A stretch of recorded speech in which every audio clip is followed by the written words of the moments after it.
Physics पीजीपीएस class में आपका स्वागत है। आज अपने इलेक्ट्रॉनिक्स वीडियो फिजिक्स का पार्ट 3 करेंगे। अपने पिछली वीडियो में इंट्रिंसिक सेमीकंडक्टर यानी नैज अर्धचालक के बारे में पढ़ चुके हैं। अब उसके बारे में आगे जानकारी लेंगे। तो देखिए, सबसे पहले उसकी अपने बात की थी कि इंट्रिंसिक जो होता है अपने पास इंट्रिंसिक सेमीकंडक्टर, जिसको अपने बोलते हैं नैज अर्धचालक,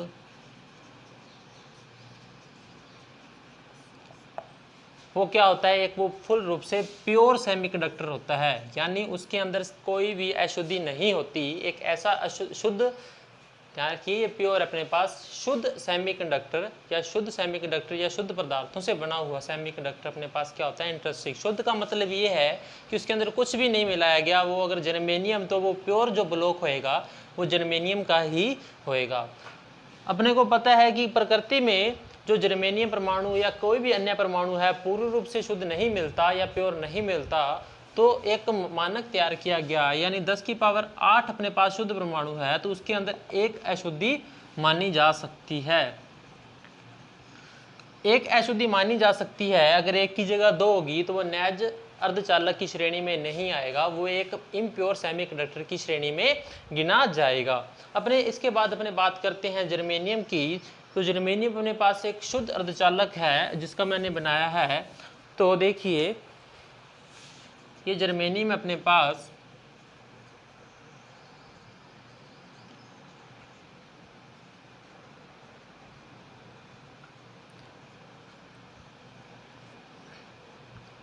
ये डबल बॉन्ड्स हैं। ये डबल बॉन्ड इसलिए दिखाई जा रहे हैं क्योंकि ये 2 इलेक्ट्रॉनों का साझा किया जाता है, यानी कोवेलेंट बॉन्ड भी बोल सकते हैं, जिसको सहसंयोजक बंध बोलते हैं। 2 जर्मेनियम परमाणु के बीच जब बॉन्ड बनता है तब उसको बोलते हैं डबल बॉन्ड बनता है, और ये सहसंयोजक बंध अपने पास हैं सारे के सारे।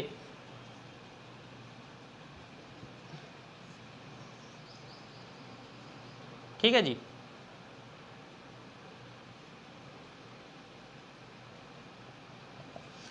अब देखिए, ये जर्मेनियम का जो परमाणु है इसके अंदर कोई भी अन्य परमाणु नहीं है, ये सिर्फ और सिर्फ जर्मेनियम का है। आप देख सकते हैं ना, इसमें अंदर कोई ना ऑक्सीजन है ना नाइट्रोजन है, सिर्फ और सिर्फ जर्मेनियम है। इस जर्मेनियम परमाणु का जब मैं टेम्परेचर बढ़ाता हूँ, टेम्परेचर को इंक्रीज करता हूँ, तो ये वाले जो इलेक्ट्रॉन्स होते हैं अपना स्थान छोड़कर बाहर की ओर आ जाते हैं और यहाँ पर एक खाली स्थान छोड़ देते हैं।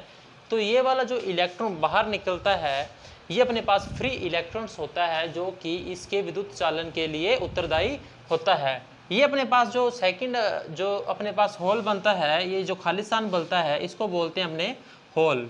क्या बोला जाता है इसको? होल। और हिंदी में भी इसको होल ही बोला जाता है। अगर ज़्यादा ही शुद्ध हिंदी में बोला जाए तो इसको क्वार्टर बोल देते हैं, इसको बोला जाता है क्वार्टर। पर आपने हमेशा इसको होल ही लिखना है हिंदी में भी। और ये इलेक्ट्रॉन तो अपने पास इलेक्ट्रॉन ही होता है। अब देखिए, जो इलेक्ट्रॉन अपने पास बाहर आया है, ये इलेक्ट्रॉन अपने स्थान पर एक खाली स्थान छोड़ चुका है, जिसको अपने क्या बोलते हैं? होल। अब इस होल को भरने के लिए पास वाले बॉन्ड से एक इलेक्ट्रॉन आएगा और इसको भर देगा, और यहाँ पे एक खाली स्थान बन जाएगा। इसी प्रकार इस होल को भरने के लिए एक अन्य जर्मेनियम परमाणु का एक अन्य इलेक्ट्रॉन आएगा जो इसको भर देगा, और एक होल। इस प्रकार आप देख सकते हैं कि एक होल एक मूव कर रहा है और इसी प्रकार एक इलेक्ट्रॉन भी मूव कर रहा है। इस प्रकार इलेक्ट्रॉनों और होलों का जब मूव होता है, आपको ध्यान है कि इलेक्ट्रॉनों की गति को ही अपने क्या बोलते हैं? विद्युत धारा बोलते हैं। इलेक्ट्रॉनों की गति के विपरीत दिशा में जिसकी गति होती है, आपको ध्यान है, अगर इलेक्ट्रॉन इस तरफ मूव कर रहे हैं तो जो इलेक्ट्रिसिटी होगी वो आई इसके अपोजिट डायरेक्शन में होएगी। ओके जी। तो इस प्रकार से ये एक विद्युतरोधी पदार्थ से, यानी एक इंसुलेटर यानी एक कुचालक पदार्थ से एक चालक पदार्थ में परिवर्तित हो जाते हैं।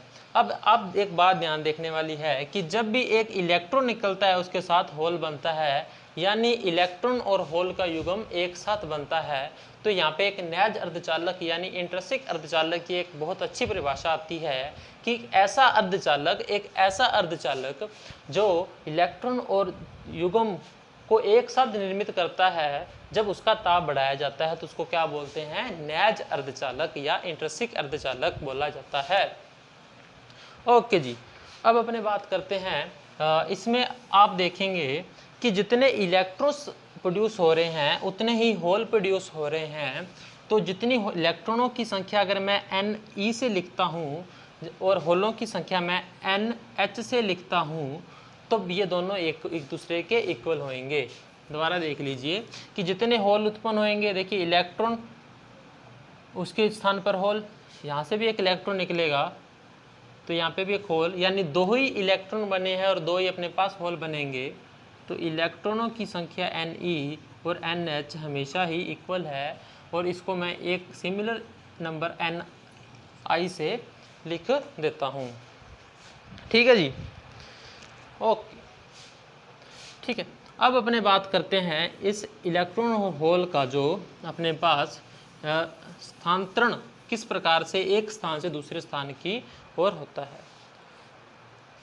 आपको ध्यान है कि मैं अगर 6 परमाणु लेता हूँ, किसी प्रकार 6 परमाणु मैंने ले लिए,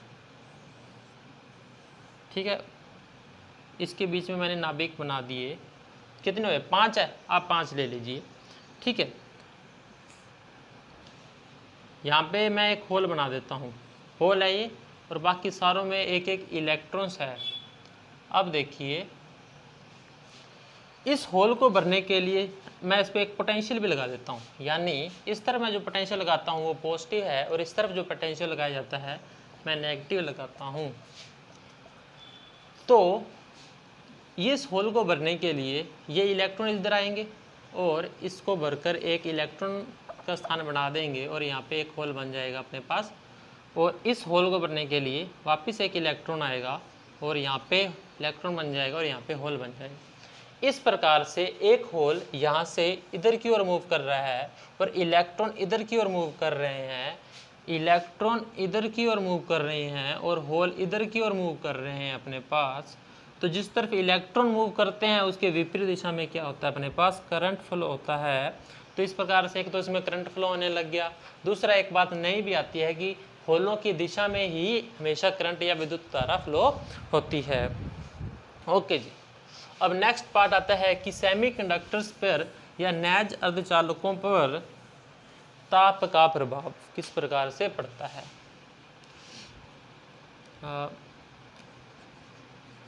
अर्धचालकों पर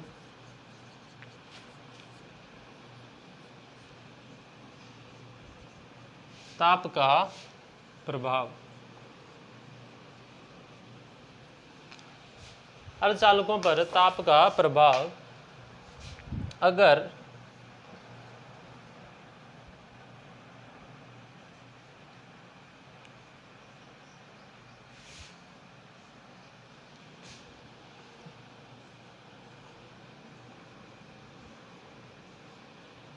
ये अपने पास है, ये दोनों, ये भी और ये भी, ये अपने पास है वैलेंस बैंड और ये इसको बोलते हैं कंडक्शन बैंड। ठीक है, इन दोनों के बीच में जो अंतर है इसको बोला जाता है Eg, जो आप भली भांति जानते हैं पिछले वीडियो के आधार पर।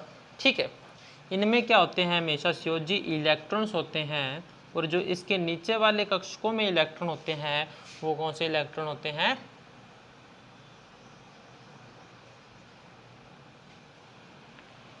वो अपने पास बाउंड इलेक्ट्रॉन होते हैं, यानी ये फ्री नहीं होते। ठीक है, T इक्वल टू 0 जिसको अपने क्या कौन सी स्टेट बोलते हैं, इसको बोलते हैं absolute temperature. Absolute temperature Hindi में इसको बोला जाता है परम शून्य ताप, यानी ताप 0 केल्विन है अपने पास। तब क्या होएगा, ये इलेक्ट्रॉन एक स्थान से दूसरे स्थान पर नहीं जा पाएंगे, या ये कहूँ वैलेंस बैंड से कंडक्शन बैंड में नहीं जा पाएंगे, जिसके कारण ये हमेशा क्या रहेंगे, इंसुलेटर ही रहेंगे, यानी कुचालक की तरह व्यवहार करेंगे। इसको कुचालक ना बोलकर आप इसको बोलिए विद्युत रोधी पदार्थ। ठीक है जी, कोई फर्क तो नहीं है, लेकिन हाँ ये अर्धचालक भी बदल जाते हैं, कुचालक कभी चालन नहीं करेंगे तो इसको हमेशा कुचालक को अलग ही रखा जाता है। तो इसको बोला जाएगा विद्युत रोधी पदार्थ की तरह बिहेव करते हैं। लेकिन एक टेम्परेचर की एक वैल्यू लेने पर, एक ऐसी नियत वैल्यू होती है, तब जो ये इलेक्ट्रॉन है ये ट्रांजिशन कर जाएंगे एक वैलेंस बैंड से दूसरे कंडक्शन बैंड में। इलेक्ट्रॉनों का जाना क्या बोला जाता है? ट्रांजिशंस। ध्यान रखना, इसको बोला जाता है ट्रांजिशन। हिंदी में बोलते हैं इसको संक्रमण। ठीक है जी, इसको बोला जाता है संक्रमण। ठीक है, वैलेंस बैंड से कंडक्शन बैंड में इलेक्ट्रॉनों का जाना, तो यहाँ पे अपने पास बन जाएंगे होल। ओके, इस प्रकार से इलेक्ट्रॉन जाते हैं और टेम्परेचर पे डिपेंड करते हैं। ओके, ये ट्रांजिशन होती है अपने पास, जो संक्रमण होता है ये अपने पास दो फैक्टर पे डिपेंड करता है। एक फैक्टर करता है ताप पर, यानी मैं ताप कम है या ज़्यादा है उस पर भी डिपेंड करेगा। सेकंड डिपेंड करेगा उसकी प्रकृति पर, अर्धचालक की प्रकृति पर भी, कि अर्धचालक कितने ताप पर जाता है। कई अर्धचालक कम ताप पर भी ट्रांजिशन करते हैं, लेकिन कई अर्धचालकों का जो ट्रांजिशन करने के लिए जो टेम्परेचर की वैल्यू होती है वो बहुत ज़्यादा होती है। ठीक है, तो ट्रांजिशन करना या ट्रांजिशन की प्रोबेबिलिटी की बात करूं, यानी इलेक्ट्रॉन का कंडक्शन बैंड से वैलेंस बैंड से कंडक्शन बैंड में जाने की स्थिति की प्रायिकता क्या होएगी। अगर मैं उसको स्मॉल p से प्रोड्यूस करूं तो हमेशा एक्सपोनेंशियल की वैल्यू होती है वो हमेशा अपने ध्यान रखनी है, डेल Eg अपॉन में kT। प्रोपोर्शनल का निशान हटाते ही अपने पास यहाँ पे a आ जाता है, जो एक नियतांक ही अपने पास आएगा। ये अपने पास प्रोबेबिलिटी। एक बात और ध्यान रखनी है कि ये प्रोबेबिलिटी भी किसी पे डिपेंड करती है, वो अपने पास टेम्परेचर पर और उस एनर्जी गैप पर। ठीक है, वो भी कितना ज़्यादा है या कम है। तो इसकी वैल्यू मैं गणितीय रूप से लिखूं तो a T⁻3/2 पे डिपेंड करती है। ये मैं अगले आपके, अगर आप BSc में जाओगे तो आपको ये फॉर्मूले पता लगेगी किस प्रकार से आते हैं, लेकिन आप 12th के लेवल पे सिर्फ इसको नोटिस करना है, ध्यान रखना है आपने। ओके जी, 2kT। ओके, इस प्रकार से अर्धचालकों का ताप पर प्रभाव पड़ता है। यहाँ पर K क्या है? वोल्टेज मान कांस्टेंट है, ये आपने ध्यान रखना है। इसको बोलते हैं वोल्टेज मान कांस्टेंट, और ये तो अपने पास T है ही। ओके ओके, अब अपने नेक्स्ट करते हैं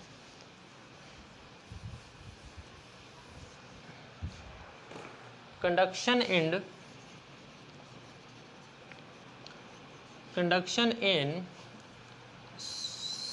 सेमीकंडक्टर। कंडक्शन इन सेमीकंडक्टर। सेमीकंडक्टर में कंडक्शन किस प्रकार से होता है? तो देखिए,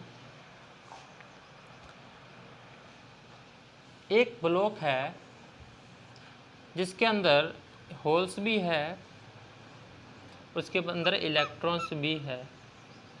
इलेक्ट्रॉन्स इस प्रकार से लिख लीजिए आप, इनके अंदर इलेक्ट्रॉन्स है। आप होल को हमेशा क्या मानते हैं? पॉजिटिव ही मानते हैं, और इसको क्या मानेंगे आप? नेगेटिव।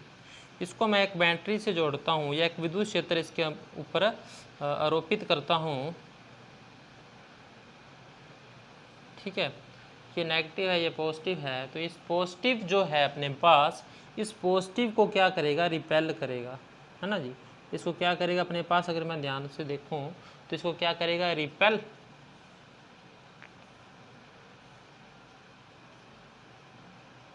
ठीक है, मैं इलेक्ट्रॉन थोड़ा सा ऊपर नीचे बना देता हूँ। और ये इलेक्ट्रॉन्स है जो, ये नेगेटिव टर्मिनल जो बैटरी का है, इसको इलेक्ट्रॉन्स को रिपेल करेगा, तो ये इस तरफ मूव करेंगे। इस प्रकार इलेक्ट्रॉन इस डायरेक्शन में मूव कर रहे हैं और होल इस डायरेक्शन में मूव कर रहे हैं, तो इस प्रकार से इसमें एक विद्युत का चालन होना स्टार्ट हो जाएगा। और अपने पास जो ये बैटरी, ये विद्युत क्षेत्र ये लगाया गया। आप एक बात ध्यान रखना, जो इम्पोर्टेंस में भी आती है, इलेक्ट्रॉन का मूव कर रहे हैं इस डायरेक्शन में। अर्धचालक के अंदर इलेक्ट्रॉन जिस वेलोसिटी से मूव करते हैं, इलेक्ट्रॉन जिस वेलोसिटी से मूव करते हैं उसको बोला जाता है drift velocity. Drift velocity of electron, और जिस स्पीड से होल मूव करते हैं अर्धचालक के अंदर, उसको बोला जाता है ड्रिफ्ट वेलोसिटी ऑफ होल्स। ठीक है, अब इसके अंदर आपने एक बात ध्यान रखनी है कि जैसे ही मैं ये विद्युत क्षेत्र है जहाँ इलेक्ट्रिक पोटेंशियल है, अपने पास इलेक्ट्रिक फील्ड है, इसकी वैल्यू बढ़ाता हूँ तो अपने पास ये ड्रिफ्ट वेलोसिटी की वैल्यू क्या होती है, बढ़ जाती है।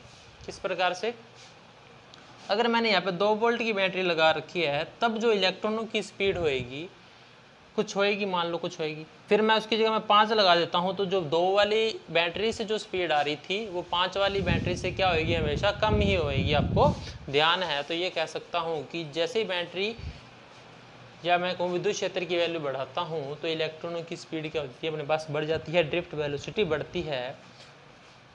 ये भी कह सकता हूँ, देखिए जो ड्रिफ्ट वेलोसिटी इलेक्ट्रॉन्स की होती है उसको लिखते हैं VE से, इलेक्ट्रॉनों के लिए जो होती है उसको बोलते हैं VE, स्मॉल VE, और इसको बोला जाता है VH। स्मॉल VE प्रोपोर्शनल होता है E के, जो भी आपने ध्यान दी, इस प्रोपोर्शनल के निशान को हटाता हूँ तो यहाँ पे एक कोफिशिएंट आता है जिसको मैं लिख देता हूँ म्यू E। कौन सा रखता हूँ, म्यू E। ये ऐसा इसलिए किया क्योंकि ये कोफिशिएंट मैंने निशान हटाया। इस म्यू E को बोला जाता है मोबिलिटी, या मोबिलिटी बोलते हैं इसको, हिंदी में बोलते हैं इसको गतिशीलता। ओके, गतिशीलता जिसका मात्रक होता है अपने पास मीटर स्क्वायर अपॉन में वोल्ट। ठीक है, ये गतिशीलता किसकी है, इलेक्ट्रॉन्स की। ठीक है, और इसी प्रकार अगर होल की बात करूं तो अपने पास आ जाएगा VH म्यू H और E। ये इलेक्ट्रॉन की गतिशीलता होती है, वही मात्र इसका होएगा। प्रति वोल्ट में ये मीटर स्क्वायर इतना ही ट्रेवल करते हैं अपने पास।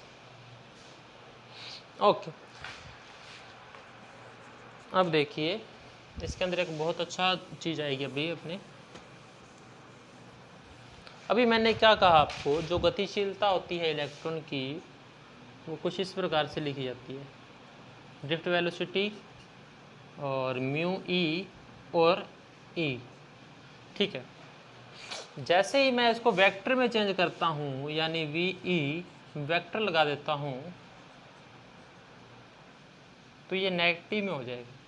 ऐसा इसलिए होता है कि जो विद्युत क्षेत्र होता है वो हमेशा पॉजिटिव से नेगेटिव की ओर ट्रेवल करता है, लेकिन जो इलेक्ट्रॉन्स होते हैं वो हमेशा इसके विपरीत दिशा में गति करते हैं, इसलिए यहाँ पे नेगेटिव निशान आएगा। लेकिन VH के लिए अगर मैं बात करूँ तो वो हमेशा सेम ही रहेगा। ओके जी, इसमें कोई भी निशान चेंज नहीं आएगा।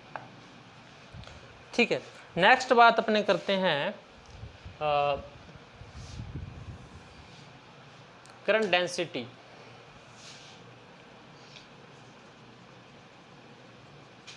करंट डेंसिटी जिसको अपने बोलते हैं J।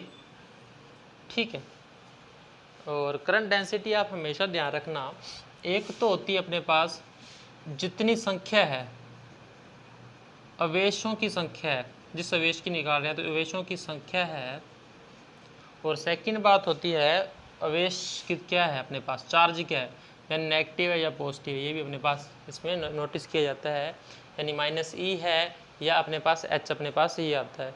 ओके, ठीक है, इसमें अवेश आ जाएगा और एक आता अपने पास मल्टीप्लाई में इलेक्ट्रिक फील्ड। जो इलेक्ट्रॉनों के कारण अपने पास करंट डेंसिटी होगी उसको बोलते हैं JE, और जो होलों के कारण होगी उसको बोलते हैं JH।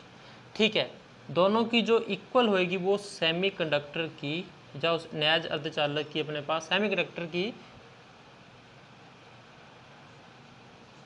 विद्युत अपने पास क्या होएगा, करंट डेंसिटी होएगी या धारा घनत्व इसको बोलते हैं। अगर मैं JE की वैल्यू निकालूं, JE की निकाल रहा हूँ, सॉरी यहाँ पे JE रखूँगा क्योंकि ये इक्वल है। JE इलेक्ट्रॉन के लिए अगर मैं JE की निकालता हूँ, देखिए अवेशों की संख्या हमेशा को पता है कि NE होती है, और जो अवेश होता है -E होता है, और अपने पास जो इसकी वैल्यू अपने पास क्या होती है, अपने पास कैपिटल E होती है अपने पास इस चीज़ की वैल्यू। ठीक है, यहाँ पे कैपिटल ई नहीं बल्कि यहाँ पे आएगा drift velocity V E, drift velocity V E, या अपवहन वेग भी यहाँ पे आता है हमेशा, तो इसकी स्पीड भी डिपेंड करेगी ना, तो अपवहन वेग आएगा यहाँ पे। तो अपवहन वेग कितना होता है ई के लिए, वो होता है अपने पास वी ई, तो मैं लिख देता हूँ वी ई। और जे एच की बात करूँ तो अपने पास होएगा एन एच, और होल के लिए तो हमेशा ही अपने पता है होल ही होता है, और उसके लिए अंदर वी एच आना, ठीक है। इस प्रकार से ये अपने पास हो जाएगा। आपको पता है ये होल है जो, ये इलेक्ट्रॉन के लिए नेगेटिव ई है, और इस होल को मैं क्या लिख सकता हूँ, पॉजिटिव ई, ठीक है। इस प्रकार से एक इनका बन जाएगा। ओके, अब ये आगे देखते हैं।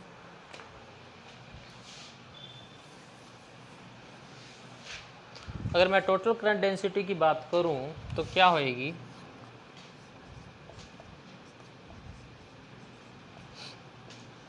वो होएगी अपने पास N E minus E into V E, और प्लस में एन एच ई और वी एच, ठीक है।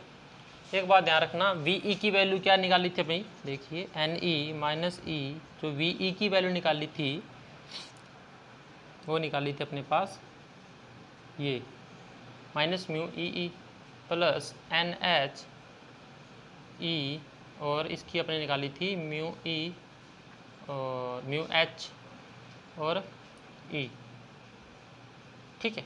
इसको मैं मल्टीप्लाई करता हूँ तो अपने पास कॉमन भी ले लेता हूँ, अगर ई और ई कॉमन लेता हूँ, देखिए ई और ई कॉमन लिया तो अंदर आएगा अपने पास N E mu E plus N H और म्यू एच, अपने पास जे की वैल्यू आ जाएगी, करंट डेंसिटी अपने पास आ जाएगी, ठीक है। ये करंट डेंसिटी का जो अपने पास मात्रक होता है वो अपने पास एम्पियर में आता है, यानी एम्पियर पर मीटर स्क्वायर, ठीक है। इसको आगे भी सॉल्व करते हैं। देखिए उससे पहले आप इस वीडियो को लाइक और सब्सक्राइब जरूर कर दें, और लास्ट वीडियो का जो लिंक है वो आपको यहाँ पे आई बटन में दिखाई देने को मिल जाएगा, तो आई बटन पे देख के इस वीडियो को आप देख सकते हैं। तो नेक्स्ट देखते हैं अपने करंट कंडक्टिविटी की बात करूँ मैं, अगर इलेक्ट्रिक कंडक्टिविटी की, ये मात्रा की अगर मैं हटा ही रहा हूँ, जो इलेक्ट्रिक कंडक्टिविटी होती है अपने पास सिग्मा, वो होती है अपने पास जे अपॉन में ई, तो यहाँ से ई कैंसिल हो जाएगा तो अपने पास आ जाएगा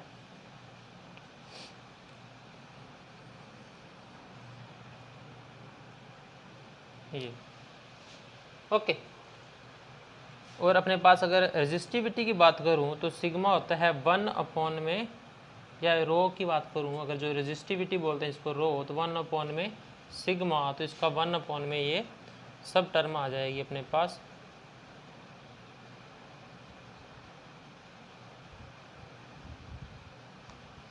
ठीक। यहाँ पे भी लिख देता हूँ दोबारा अगर बड़ा, कि 1 अपॉन में ई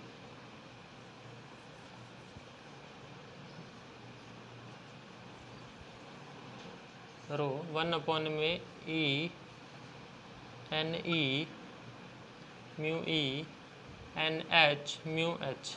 अब देखिए, अभी अपने पढ़ के आए थे कि नैज अर्धचालक में एन ई एन एच क्या होते हैं, बराबर होते हैं, ठीक है। उसको मैं एक नंबर से इक्वल करता था एन आई से, तो अपने पास जो रेजिस्टिविटी आएगी वो आएगी एन आई ई और म्यू ई और mu H, N E mu E और म्यू एच अपने पास आती है। म्यू ई और म्यू एच अपने पास कांस्टेंट है जिसकी वैल्यू आपको बता दी जाएगी, ठीक है जी। धन्यवाद। आप इस वीडियो को ज़रूर देखें और सब्सक्राइब भी कर दीजिए इस चैनल को, क्योंकि काफ़ी मेहनत लगती है इस वीडियो को बनाने में, और अपने दोस्तों के साथ भी ज़रूर शेयर कीजिए। धन्यवाद।